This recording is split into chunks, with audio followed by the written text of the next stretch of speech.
And we're live. Okay. All right. So I'm Roberto. That's my real name. James. Nice to meet you, James. How old are you, James? 76. 76? Yep. You look like 25. I gotta say. Thank you very much. Are you from Massachusetts? No, I'm from Missouri. Missouri. Oklahoma, Missouri. But I lived on the East Coast most of my life. Most of your life. Are you currently employed? No, I'm retired. Retired? Yeah, that makes sense. I mean, that's yeah. If you were still working, I feel pretty bad. Would you consider yourself to be a part of or somewhat close to the 1%, or do you feel that you are the 99 just looking to take control for the masses? I'm definitely not in the 1%. 99. I live off Social Security and a small union pension check. And what were you when you were a working man? What profession were you? No? Okay. What is the highest level of education that you've attained thus far? Well, I was in graduate school for 10 years, but I'm what they call all but dissertation, but it was on purpose. I rejected the process. I happened to be at Columbia University in graduate school in 1968, so it changed my life. And I left the university. That was just a turning point where you decided that's not the path you wanted to take? Yeah, I didn't want to be a teacher. Well, I did teach for a year, but it wasn't. Besides that, I had to start educating myself. I mean, all those years in school, I was 35 years old before I left college. And I had to start learning. They were teaching the wrong stuff. You were being educated, but you weren't learning. No, I was being educated in the wrong stuff. I was in social sciences, in mainstream social science. You can't understand the world.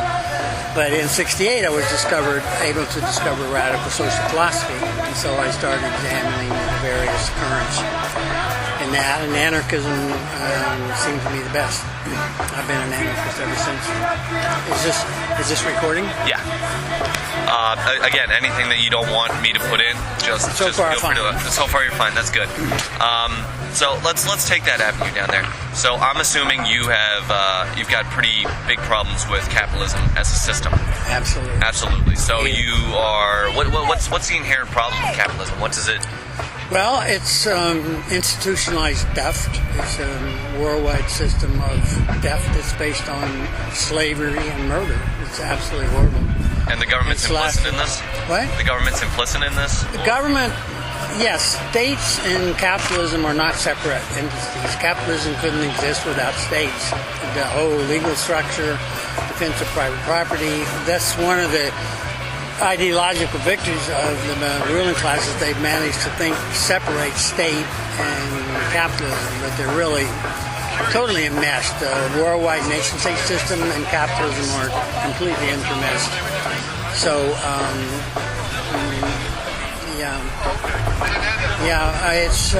it's been an extremely resilient system because it's been resisted ever since it started. Massive movements, but they have survived, and nobody has been able to defeat them. The capitalist ruling class, and now they're more powerful, more wealthier than ever before. They have more knowledge, they have unbelievable weapons. So, but still the struggle goes on, and the crisis we're facing now is that capitalists seem to be on the verge of actually killing the earth with global warming, because if we pass tipping points, which everyone says we're going to, it's a question of when, 10, 20, 30 years,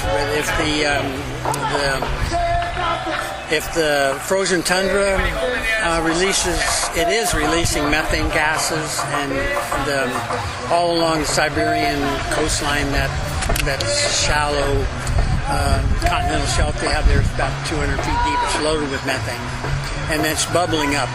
So there's a possibility that the Earth will be killed with a poisonous atmosphere, and we have to stop capitalists because they're not going to stop burning fossil fuels. So if I understood this correctly, you're saying that capitalism inherently brings about the destruction of our natural environment? Yes, it does. It eventually because they put profit ahead of life, including the very existence of a life-sustaining planet. It's not greed, it's the dynamics of capitalism, because they're all fighting each other, capitalists for profit, If they don't make profit, then they go under. They get gobbled up by a bigger corporation. It's accumulation of capital for the sake of accumulating more capital. That's the definition of capitalism.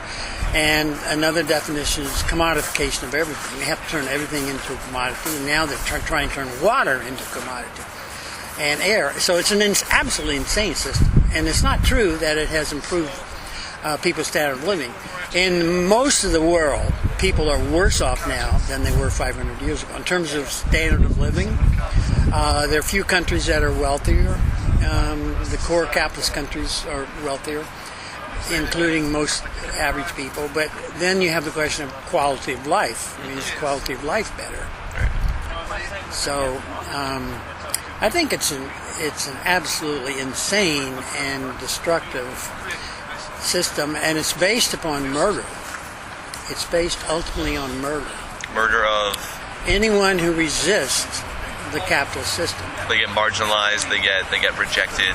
They become the scum of the earth. Yeah, they don't have to murder everyone, but they don't hesitate to murder. They just murdered 1 million people in Iraq without blinking an eye. So you think that had economic motives behind it? That absolutely. Was purely absolutely nothing about freedom, nothing about.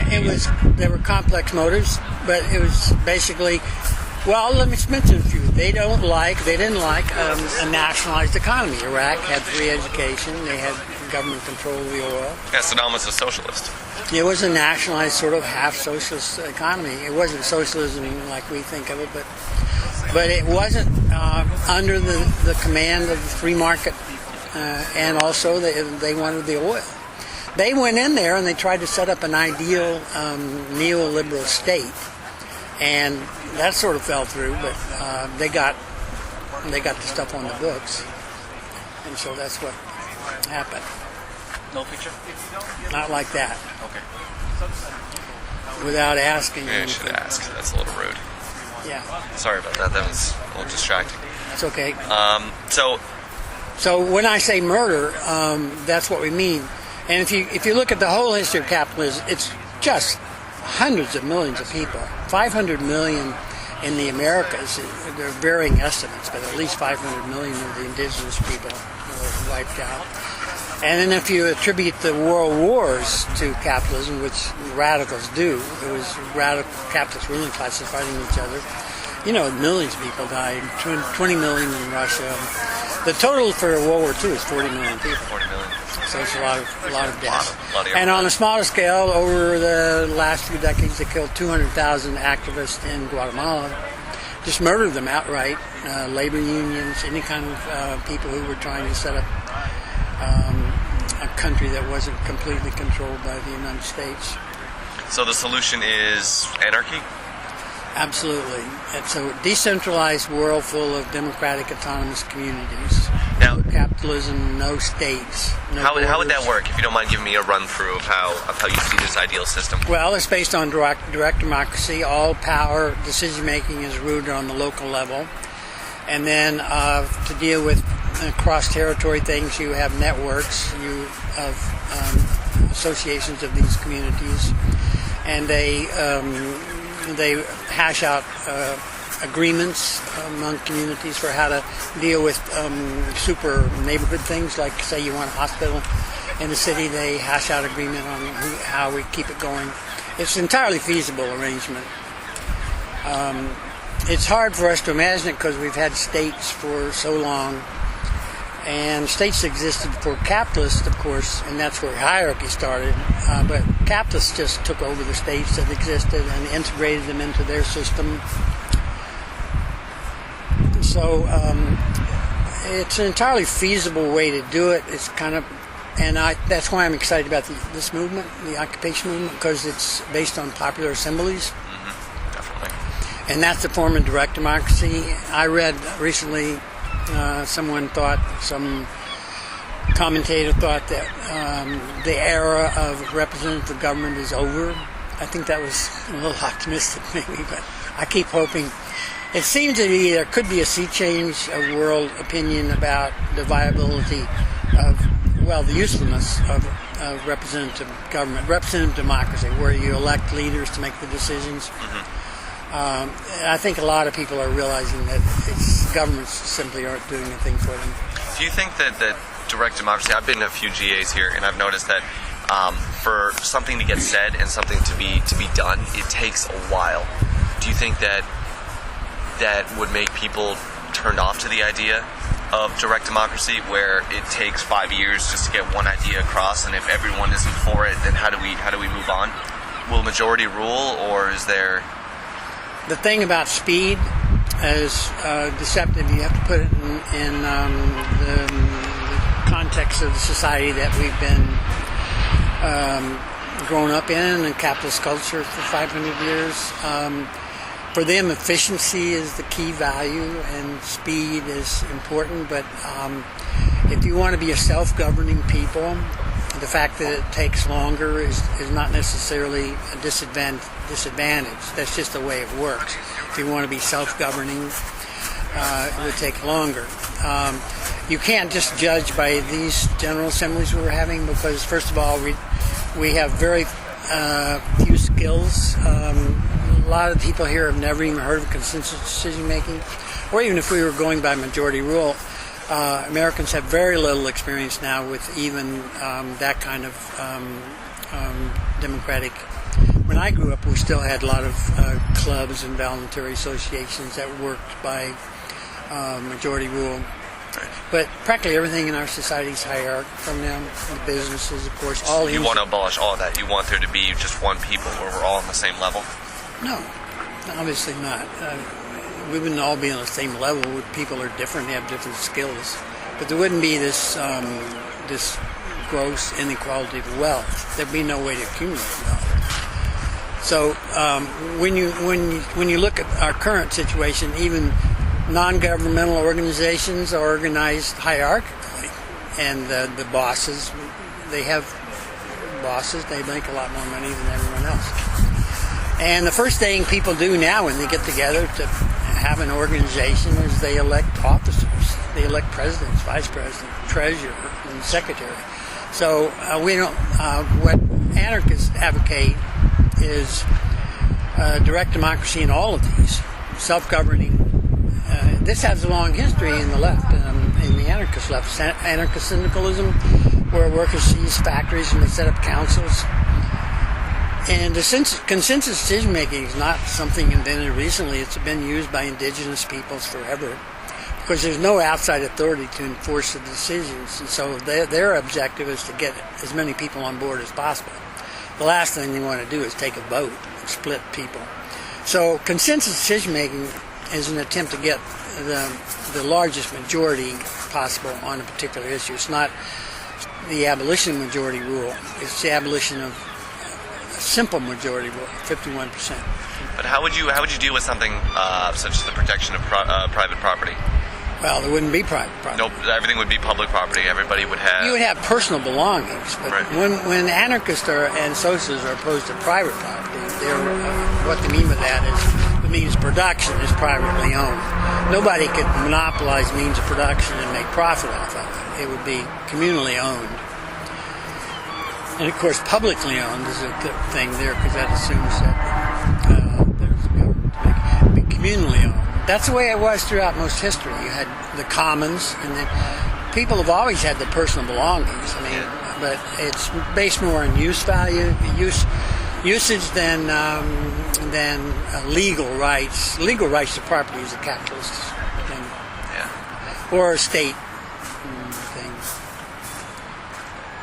Are we off the questions? Yeah, but I like our avenue. I mean, as long as you're okay with it. As long as you're okay with it. Yeah, this is my project. I do what I feel like I get the most out of, and I feel that your expertise, your wealth of knowledge, is in exactly what you're talking about. There's a great book that's just been published by an anarchist called Debt: The First 5,000 Years. Debt, as in DEBT. Yeah. Debt? Okay. It's a fabulous book. It couldn't have happened at a better time, because who wrote it? David Graeber.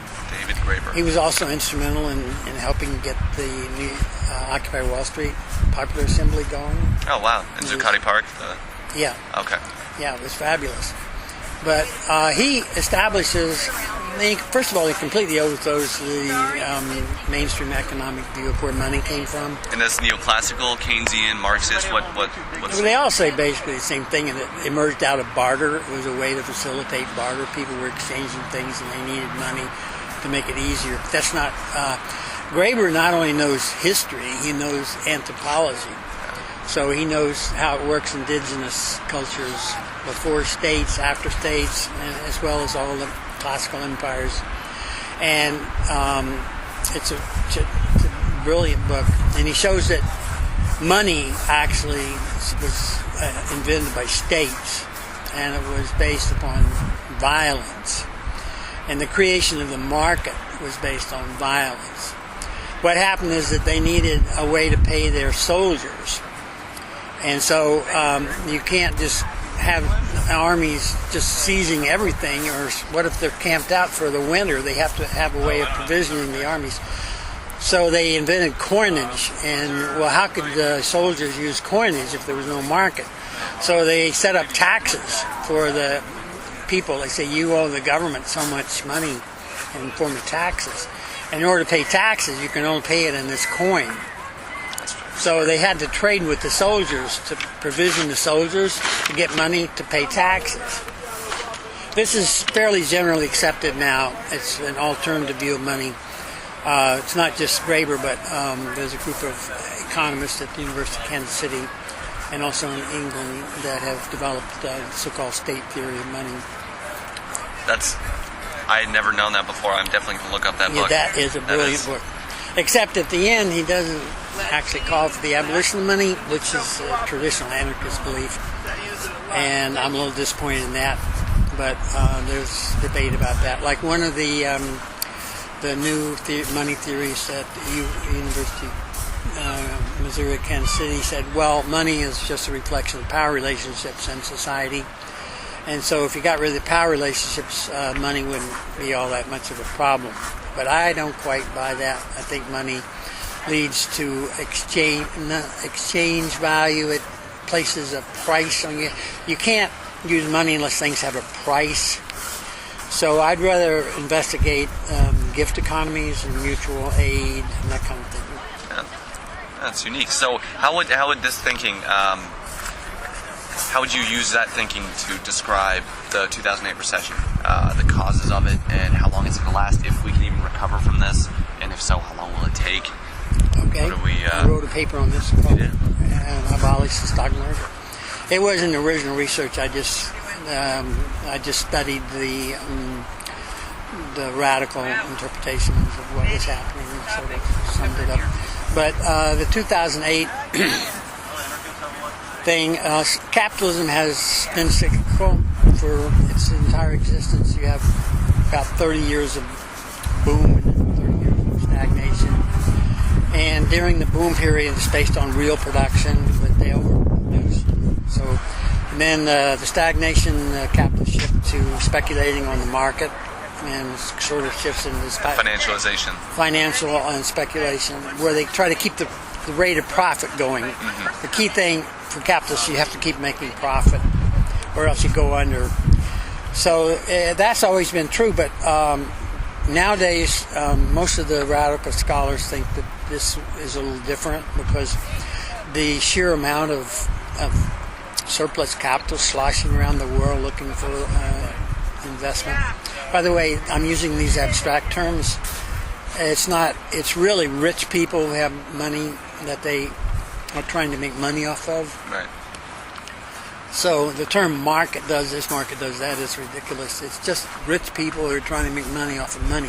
Right. And so they've invented these new things in this period, the derivatives, so they can speculate. And they got rid of the regulations separating commercial banks from investment banks. And so they've been able to gamble on a scale unprecedented in history. Just, they can bet on everything, on the currencies going up or down. They can bet, now they're betting on whether Greece is going to go bankrupt. So if Greece goes bankrupt, they make money. And It's like not even about the underlying asset anymore. It's just about if Yeah. I'm right or wrong. And they bet a few years ago the spike in world grain prices was largely caused by speculation. So here you have a few thousand billionaires, and they are able to bring a billion people in the world to the edge of starvation. And they don't even think about it. It's just, Means to make money. their Rest thing is is collateral their damage. thing is gambling. They have this whole world view. They're encased in it, and they can't see anything different. And this, of course, is what separates mainstream economics from radical economics, because it's not just mainstream economics that ignores capitalism. It's all of mainstream social science has ignored capitalism. Including sociology. Absolutely.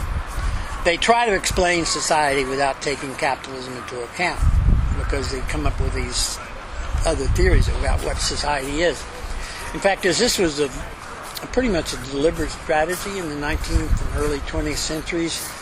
The mainstream disciplines, sociology, political science, and economics, were separated because in the 19th century, radical thinkers didn't use these categories. They had a holistic view of things, and they analyzed capitalism using different terms. But so the ruling class, it wasn't necessarily, they didn't sit down in a room and say, we're going to do this, but sometimes you think it had to be that way. They split social knowledge into these disciplines, and then they went into the universities, established departments, and then into the labor market.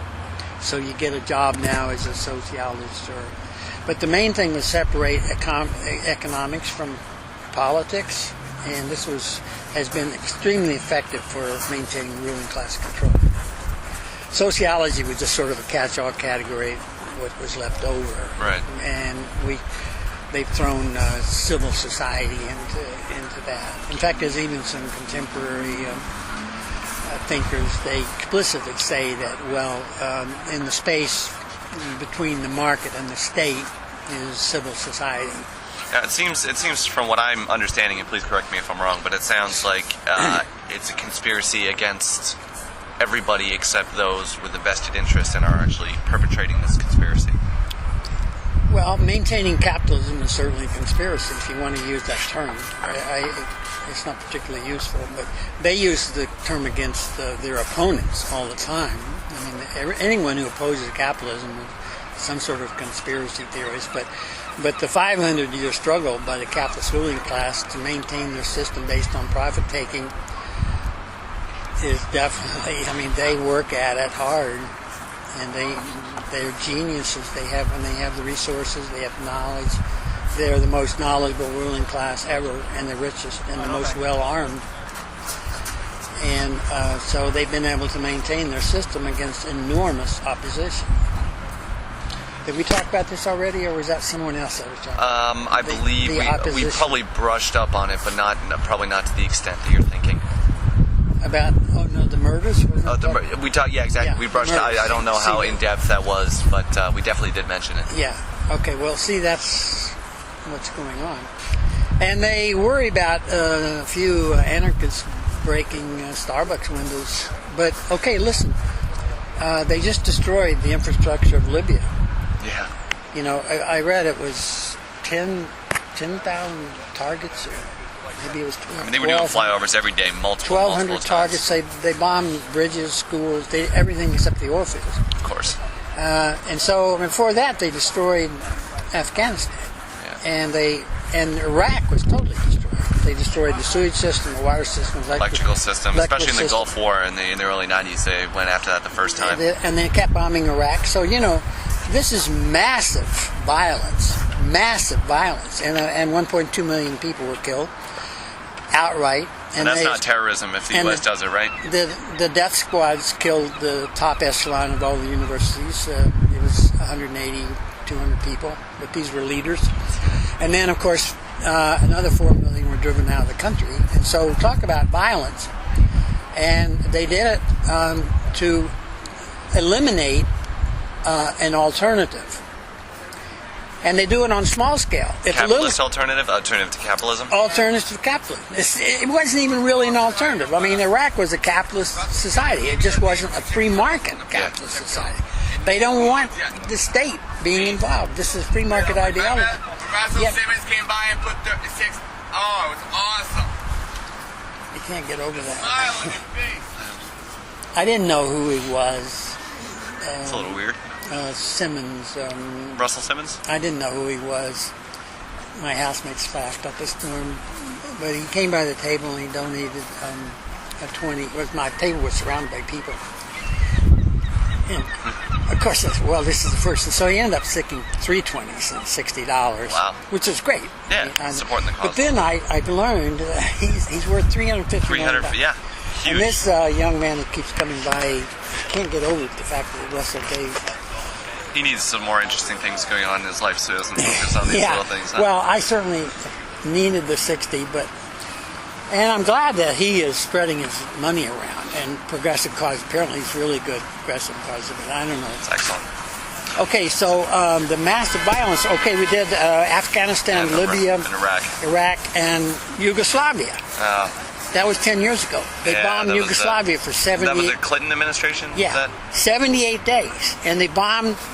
They destroyed the gains of the last 50 years in terms of economic development. So there was nothing good that came from that intervention there, or any of these 4 interventions. The removal of Gaddafi, did that come at too high of a price? Did the saving of the... Gaddafi wasn't integrated into the European financials. He wasn't taking loans. He ignored the... Plus, he was giving a lot of money to African progressive causes. Plus, it was a state... He was changing, though. He was quite a terrorist before. He made a few deals with... it's true he was a dictator, but we have to look at these things in... they're not against dictatorship. The fact that he was a dictator, if he was as bad as they say, I have questions about that now. But they support dictators all over the world, as long as they're Guatemala, Vietnam. Pro-capitalist. So here was a guy who wasn't playing ball, basically. Yeah. And also, he was controlling a lot of that oil money. And they wanted that oil money themselves. So they didn't, I don't know how extensively the infrastructure is destroyed. They didn't bomb the oil field like in Iraq. And in Afghanistan, you say, well, they don't have oil, but they have fabulous mineral wealth. And they have the poppies. An ideal location. It's right there in the Middle East. They got excellent location there. And the Taliban, who they say they hate so much, Taliban completely limited the opium trade. Yeah. And within 2 years, it's back up to snuff. It's $1 billion annually, $1 billion trade, and it's controlled by the ruling class now. So this is ridiculous. But as for the Occupy movement, would you consider it political or an economic narrative? Something that... Well, I don't use these terms. I don't use the... What terms would you use to describe it then? Well, first of all,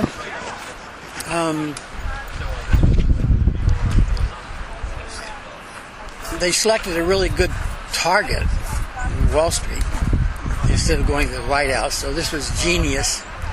A really good target, and also it struck a chord with the American people because everyone saw they had trillions of dollars for the banks and not a dime for, oh man, that must have hurt.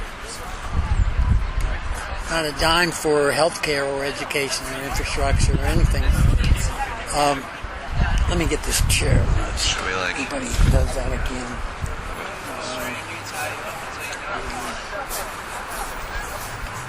Well, that was close. Not a dime. So that struck a resonance with the American people. And first of all, back up a little bit. It's late coming to the United States, this movement. It didn't start here. It was the last. It started... with the Arab Spring? Is that what you're talking about? No, it started in Tunisia? Greece in 2008. Oh, okay. In recent years. Okay. I mean, we can go back further. Like the uprising in Chiapas in the mid-'90s was based on popular assemblies. And they have semi-autonomous communities there. So, and then in 2001 in Algeria, they had a fabulous revolt in eastern Algeria, and they revived their ancient village councils. And so that was based on popular assemblies. And in Argentina, they had popular assemblies. And in Bolivia, in the gas war and the water war, they had those two victorious fights were run by popular assemblies, especially in El Alto in Bolivia. That's probably the most directly democratic city in the world. It's organized it's 800,000 people, and they're organized in 600 neighborhood assemblies. And they ran that opposition to the gas wars, and they won. So then in Oaxaca in 2006, you had popular assembly, and then so it spread. And then in Greece 2008, popular assembly, Tunisia, Egypt. So now U.S. is finally catching up. Then Spain, all the public squares in Spain, and this spring were occupied, and they had popular assemblies, and they lasted for weeks. And now in Italy and in London, they have popular assemblies. So we're the last. But the fact that it happened in Wall Street, in the heart of the empire, is incredible. It's like a slap in the face. In the most repressed country in the world, the United States. They've got this country locked down. So this is why it's been so exciting for everyone in the world. Arundhati Roy came here and she said, this is terrific that it's happening here now, because it's an inspiration to other people. But so that's the background, and the key thing of this movement is it's combining is the popular assembly. But of course, opposition to capitalists have always involved occupation. In the workplace, anarcho-syndicalism, they occupy the workplace. They have meetings, they set up councils. And when the students took over Columbia University in 1968, Students for Democratic Society, I was there and I benefited from that. I didn't start it, but I joined it. Of course, you have meetings. We had meetings constantly. So those are assemblies, and so all indigenous cultures have meetings. And the original popular assembly, of course, was in ancient Athens, the birthplace of direct democracy. So that's what's exciting about this, is because all over the country now you have, even if it's just a small group, you have people setting up popular assemblies. So this is sort of saying, well, we can maybe have self-government. And so the dream of, so supposedly we have of the people, by the people, for the people movement, but we don't, of course. So that's why I'm excited. But the ruling class long ago captured electoral politics. In fact, there's the reason we have to use the term direct democracy is because the ruling class stole it. And they set up a system of representative government. Fake democracy, pseudo-democracy. And of course, the left fell into that trap. The big split between Bakunin and Marx in 1871 or 72 was over whether you could get to communism by using the state. And Marx thought that it would be crazy for workers not to organize and capture the state and set up, use the state to improve their lives and use the state to get rid of the state. And of course, the next 50 years of social democracy and Marxism were based on that strategy, and it failed. Yeah, pretty miserably. The spectacular collapse of the Soviet Union, and now the stronghold of social welfare state and social in Europe. Lenin and Stalin definitely they had a perverse understanding of Marx. They abused his ideas to the extreme. Actually, I've tried to stop using the term Marxist-Leninism because Marx shouldn't be lumped in with Lenin at all. Now, it's Lenin, Stalin, that group. Yeah, that's definitely. Lenin was not a progressive thinker. He was basically a rigid religious thinker on the fringe of capitalism. And that critique came out fairly early by the Council Communists, the left wing of the German Communist Party, and Dutch Anton Pannekoek. And he wrote a brilliant book in 1936, Leninist Philosopher. He just demolished Lenin. Yeah. Inconsistent man, huh? Yeah.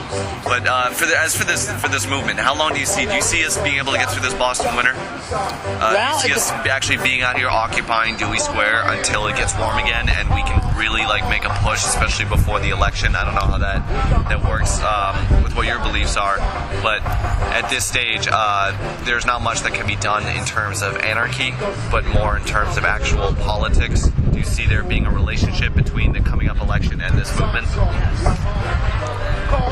a bit of a confusing question. No, I hope there's not any connection with the coming election. So you want it to be completely different, completely separate. Anarchists reject elections. We don't So vote. you don't care about. We have a strong critique of electoral politics, always, although some people waver here and there. I'm pretty much an absolutist. I don't believe we should ever elect leaders anywhere, in small groups, voluntary associations, or the government. So as far as getting through the winter, I think it more depends on what the mayor does than the people of the camp, because the people in the camp here that I talk to are prepared to stick it out. That's right. And they've gotten a lot of support from lots of people. Like I heard, I might have told you this, I heard this one rich guy went to a tent city in North End and bought $2,500 worth of high quality sleeping bags and Just donated them. brought them down to the camp. Very generous. So I'm not sure, but it's. I think the mayor's going to be under a lot of pressure because they've already wiped out Oakland, New York, County Park, they did that. Portland, Oregon, Denver, Boston. But he's done a good job up until now to kind of keep things peaceful, and just like as long as the Occupy protesters are peaceful, then there will not be any forceful evictions. There will not be any. Is that somewhat consoling, or is that They can say that, but they might change their minds. They probably will. flaky? Besides that, though, this movement I don't think depends on any occupying any particular space, because all the occupied squares in Spain are gone, and they still have a strong movement. It's really an attack on the oligarchy, financial oligarchy, and it's increasingly anti-capitalist. So, I'm gonna give him my chair real quick. oh, okay. I've been sitting long enough, please. All right, thank you. Sure. I'm just gonna crouch here. Are you going to squat? Yeah, I'll be fine. I got young legs, you know. I got a little juice in them still. So we hope it will morph out into the neighborhoods. I personally think that occupying public squares is not sustainable in the long run, and it probably shouldn't be, because what's the point of doing this? Except the difference between the great thing about an occupation is that it's more long-lasting, and you have a chance to get attention and get the message out, whereas a march is so ephemeral. So occupy the mind, not necessarily occupying a specific piece of land. Space, right? Well, we have to. It has to morph out into the neighborhoods, Right. neighborhood assemblies, and also workplaces. So if we could do those two things, a neighborhood assembly would be much more sustainable because people live there. You can meet indoors. There are all kinds of spaces. You have abandoned box stores. You have gymnasiums, high schools. You have churches. Sometimes you have big union halls, high school auditoriums. You might be able to acquire some abandoned buildings like superstores, supermarkets, or something that have been shut down. There are plenty of places to meet in most, except suburbia, of course, doesn't have any place to meet. So that's a problem with suburbia. Now, would you accept any sort of assistance from the state in help furthering your goals? No, I won't. So it's complete outright rejection, even if for the short term they are in your interest to support them, to further the goals of anarchy without Money from the state or from any rich thing is co-opted. It's gonna derail. They don't get money for your cause. They get money for their cause. So you're dubious of their goals. Oh, of course. They're geniuses at co-opting. The 60s movement, they co-opted the whole thing. They turned it into market bonanza. I was going to ask you, do you see any sort of relation between the 60s and 70s, the Vietnam movements compared to something like this? Well, I'm glad we're finally getting over our nostalgia for the 60s. It dies here in the camp. This is not original. I read this in a commentary. Got to give someone else credit, huh? Yeah, in a commentary the other day. But it's true. This is in a way better than the 60s. First of all, it's based on anarchy. And in the 60s, anarchy themes were there, but there's no organized anarchy. And secondly, it's much more anti-capitalist. In the 60s, it took us till the end of the 60s to get to an understanding of capitalism. 'Cause it was working well up until then, right? Everyone seemed to be enjoying or prospering. No one really saw the flaws in it. In what? In capitalism, up until I mean, there was the golden age of capitalism, was from the end of World War II until late The 60s. 60s was a revolt against affluence more than anything. They were rich middle-class kids who didn't want to go to war. That was one thing. Yeah. We also wanted more democratic universities. We wanted lots of things. Women's sport, the civil rights movement. The 60s was a whole thing. But in terms of anarchy, this is much better. In terms of anti-capitalism, much better. And also in terms of the assemblies, it's much better. Although I think consensus decision-making sort of grew out of the 60s in the sense that we rejected Robert's Rules of Order. It was such a rigid way to organize meetings, and we wanted a more spontaneous meeting. But unfortunately, consensus decision-making came out of indigenous cultures, the women's movement, and Quakers. But by the 80s, everyone was doing it. Yeah. And so we have manuals now. Unfortunately, it's evolved into a kind of a rigid structure, which I think works against dissent. So we have to rethink consensus decision-making. But it's still the way to go. It's much better than simple majority rule. All right, I'm actually running out of time here. Okay.